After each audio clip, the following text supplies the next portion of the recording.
चंद्रशेखर ने ये क्या कह दिया? मोदी शाह समेत बीजेपी के बड़े बड़े नेताओं के ज्ञान पर उठाया ऐसा सवाल, जवाब देते किसी से नहीं बना। देसी ठसक, देसी भाषा में चंद्रशेखर ने सबको संविधान के दिए ऐसी शिक्षा जिसे सुनकर लगा अब तक तो सबके सब रहे अनजान। चंद्रशेखर की ओर से दिया गया ज्ञान, दिखाई गई ऐसी ठसक और अपनाई गई देसी भाषा सुनाएंगे आपको। सबसे पहले चंद्रशेखर के इस एंग्री यंग मैन वाले अवतार को देख लीजिए। भारत में आज भी घोड़ी चढ़नी बैठने होती है। सर क्या दलितों को यहाँ भी बोलने का नहीं सर, अगर सबको 4 मिनट दे दो ये भेदभाव नहीं चलेगा दलितों के साथ। Time is 4 minute, don't waste. भाई सर आप क्या करो, अगर सबको 4 मिनट दिए तो आप मना करो, मैं बंद कर देता हूँ उसको। क्या दलितों को सबसे आखिरी में नंबर मिलेगा और बोलने का मौका मिलेगा? क्या मजाक कर रहे हैं सर आप? नो ये all independent people are having only 4 minutes. You take sir, independent मैं अपनी पार्टी का मेंबर हूँ सर, और जीत के आया हूँ सर, किसी की दया में नहीं आया। Take 1 minute and finish. Sir कल भी बोले तो एक दलीय पार्टी के लोग, आप मौका दो सर। देख लिया आपने, इस तेवर में तो गजब की आक्रामकता है, इस तेवर में तो गजब का ही फ्लेवर है। इस तेवर को देख दलितों में एक अलग ही तरह की क्रांति आएगी। ये तेवर ऐसा है जो सबसे पहले शायद ही दलित समाज से आने वाले सांसदों ने दिखाया होगा। ये तेवर इस बात का प्रतीक है, चंद्रशेखर आजाद की राजनीति के प्रशंसकों की जमात के अंदर और भी इजाफा होने वाला है।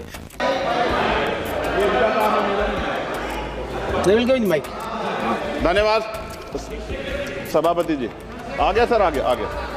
आज हम संविधान की गौरवशाली यात्रा पे बात करने के लिए चर्चा कर रहे हैं। कल से ये चर्चा चल रही है सर। मैंने बहुत सारे दोनों पक्ष के और जितने भी हमारे मेंबर हैं सुना सर, उनको बड़े बड़े नेता हैं सर। इसके भाग 1 में लिखा हुआ है India that is Bharat, Hindustan नहीं लिखा हुआ है सर।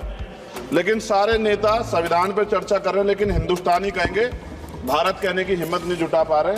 ये बड़ा सवाल है सर कि क्या संविधान के हिसाब से बात रखी जा रही है?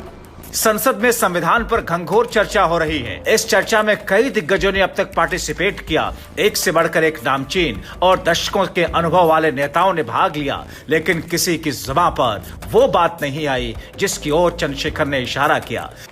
मैं धन्यवाद दूंगा फूले साहब बाबा साहब अम्बेडकर को और मेरे नेता मान्यवर साहब श्री काशीराम को। 25 नवंबर 1949 को संविधान को सौंपते हुए डॉक्टर बाबा साहब अम्बेडकर ने कहा था कि 26 जनवरी 1950 को हम विरोधाभास भरे जीवन में प्रवेश करने जा रहे हैं। राजनीतिक जीवन में तो हमारे पास समानता होगी, लेकिन सामाजिक और आर्थिक जीवन में असमानता होगी। क्या ये चुनौती आज 75 साल बाद दूर हुई है? भारत ने 26 जनवरी 1950 को संविधान लागू होने के साथ खुद को एक संप्रभु लोकतांत्रिक और गणतांत्रिक राज्य होने का ऐलान किया। लेकिन सर उस समय संविधान की स्थिति ये थी कि जैसे गांव का कोई आदमी, मैं 50 की बात कर रहा हूं, वो 50 साल पहले शहर में आ जाता और बड़े लोगों की महफिल में चला जाता, उस जहां वो खाना खा रहे हो, और वो टेबल पे नैपकिन को खा के जो है कि कहता कि ये तो फीका, क्योंकि वो जानता नहीं था, वो समझता नहीं था संविधान को, संविधान है क्या। संविधान उसके लिए महज दस्तावेज था। ये जिम्मेदारी थी राजनीतिक दलों पे कि वो संविधान को व्यवहार में लेके आते। और इसके इतने सारे आर्टिकल हैं, अगर इनको व्यवहार में लाया जाता तो मुझे लगता कि आज देश बहुत बदल गया होता। बाबा साहब ने कहा था कि लोकतंत्र भारतीय भूमि का केवल ऊपरी पोशाक है, उनके अनुसार यहाँ की संस्कृति अनिवार्य तौर पर लोकतांत्रिक है। भारत जैसे गरीब और गैर बराबरी वाले देश में संविधान के जरिए छुआछूत खत्म करना, वंचितों के लिए सकारात्मक उपाय करना, सभी वयस्कों के लिए मतदान का अधिकार देना और सबके लिए सम्मान अधिकार तय करना, ये बहुत बड़ी उपलब्धि थी सर। ये संविधान है कि आप वहां बैठे हैं और मैं यहां खड़ा होकर अपनी बात रख रहा हूं, और इस देश में आदिवासी महिला के तौर पे जो है राष्ट्रपति बनी है, और प्राइम मिनिस्टर तो नहीं बना, लेकिन शेड्यूल कास्ट के बड़े नेताओं को भी जो है राष्ट्रपति बनने का मौका मिला। इस संविधान की देन, अगर वोट हम पे नहीं होता तो शायद अमीर और जो राजा महाराजा खुद को मानते हैं हमारी गलियों तक नहीं आ पाते, हमारे हाल नहीं जान पाते।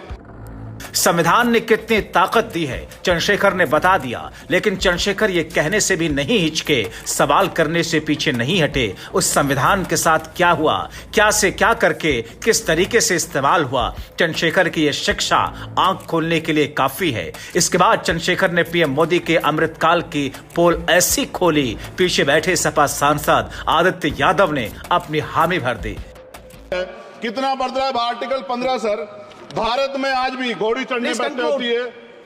Please sir conclude. क्या दलितों को यहाँ भी 4 बोलने की minutes. इजाजत 4 नहीं? minutes. You क्यों conclude. Sir? I will give 1 minute. आप 1 minute. तय 1 कर लो minute. सर, अगर सबको 4 मिनट दे तो मुझे दे दो। Finish in 1 नहीं सर, minute. ये भेदभाव नहीं चलेगा दलितों के साथ। Allotted time is 4 minutes. Don't waste. please. भाई सर, Take 1 आप तय minute. करो, अगर सबको 4 मिनट दिए तो Take 1 minute. आप मना करो, मैं बंद कर देता हूँ उसको। क्या दलितों को सबसे आखिरी में नंबर मिलेगा और बोलने का मौका All मिलेगा? individuals are having क्या मजाक कर रहे हैं सर आप? No, no. All independent people are having only 4 minutes. You take. Sir 1 minute. Independent में अपनी पार्टी का मेंबर हूँ सर, और जीत के आया हूँ सर, किसी के दया में नहीं आया। Take 1 minute and finish. Sir कल भी बोले तो एक दलीय पार्टी के लोग, आप मौका दो सर। मूछे रखने पर हत्या होती है, महिलाओं पे, छोटे मासूम बच्चों पर रेप हिंसा होती है। एनसीआरबी का डाटा देकर डर लगेगा। यही 1 किलोमीटर में संविधान को जला गया, और महाराष्ट्र के परभनी में अभी भी संविधान को नष्ट किया गया। आजादी का मतलब सर सिर्फ अधिकार पाना भर नहीं है, इसके लिए हमारे संविधान में सरकार और नागरिकों के अधिकारों के साथ साथ उनके कर्तव्यों का विस्तार से उल्लेख किया गया है। बाबा साहब ने संविधान सभा में दिए गए भाषण में कहा था कि स्वतंत्रता आनंद का विषय है, पर अब हमें अपनी जिम्मेदारियों पर भी ध्यान देना होगा। संविधान ने सुनिश्चित किया कि रानी के पेट से राजा जन्म नहीं लेगा, वोट से नेता तैयार होगा। आर्थिक बराबरी के लिए सरकार क्या कर रही है? गरीब और गरीब हो रहा है, और अमीर हो रहा है। सुबह उठते कहीं बम की धमकी मिलती, कहीं दंगे की। ये अमृत काल है सर, यह धमकी काल है। सरकार यहाँ बैठी है, सरकार सामाजिक न्याय की बात करती है। बताए कितने दलित मुख्यमंत्री बना रखे हैं आपने? 13 ज्यादा सरकार स्टेट में सरकार है। कितनी महिला मुख्यमंत्री है? आपकी सरकार ने सुप्रीम कोर्ट के आदेश के बाद रिजर्वेशन प्रमोशन में जारी नहीं किया, और ओबीसी को पॉलिटिकल रिजर्वेशन आप देंगे नहीं देंगे, आप बताने का काम करें। मैं 75 साल की गौरव यात्रा में हम एक सभ्य समाज नहीं बना पाए, इसलिए जाति आधार पर SC ST OBC के बच्चों को प्राइमरी स्कूल से लेकर उच्च संस्थानों में भेदभाव किया जाता है। सरकार निरंकुश हो गई, कोई बुलडोजर से कार्रवाई करता है। कल मंत्री जी ने कहा हमने राष्ट्रीय पिछड़ा वर्ग आयोग बनाया, 69 शिक्षक भर्ती में उसकी सिफारिशों को नहीं माना। EWS के जरिए आपने संविधान पे, आरक्षण के प्रावधान पे हमला किया। 1 मिनट में खत्म कर रहा हूं सर। संविधान सर, न्यायपालिका में आर्टिकल 124 ये कहता है सर, ये अधिकार जो है। Sanjay sir ji please conclude. Sir 1 minute में प्लीज संविधान में न्यायाधीशों की नियुक्ति का अधिकार राष्ट्रपति के द्वारा होना चाहिए, अभी तक नहीं हो रही है। All India judicial service commission कब बनेगा? क्या चंद परिवार ही सर जज बन सकते हैं? और आज हम सर, मैं सरकार से सवाल पूछना चाहता हूं सर, सेवाओं में SC ST OBC वर्ग का कितना प्रतिनिधित्व है? भारत सरकार के मंत्रालयों के अधीन PSU में, बैंकों, बीमा कंपनियों में और स्वच्छता संस्थानों में आउटसोर्स तथा कॉन्ट्रैक्ट पर वर्तमान कार्यरत कर्मचारी कुल कितनी संख्या है? आउटसोर्स और कॉन्ट्रैक्ट में कार्यबल SC ST OBC कितना प्रतिशत है? निजी क्षेत्रों में कार्यरत कर्मचारी, उनके SC ST OBC की वर्ग लाभ। सर खत्म कर, लास्ट पॉइंट सर, मैं फिर स्पष्ट तौर पर कह रहा हूं सर, यहां बैठे SC और OBC के मेंबर से कह रहा हूं सर, उनको सामाजिक जिम्मेदारी का ध्यान भी रखना चाहिए। पार्टी के प्रति वफादारी के साथ साथ अपने वर्गों के प्रति ईमानदारी भी रखनी चाहिए। ईमानदारी नहीं होगी तो उन वर्गों का भला नहीं हो सकता, और हमें बहुत सरकारों से उम्मीद नहीं है। बहुत बहुत धन्यवाद सर। Thank you. बहुत बहुत धन्यवाद सर।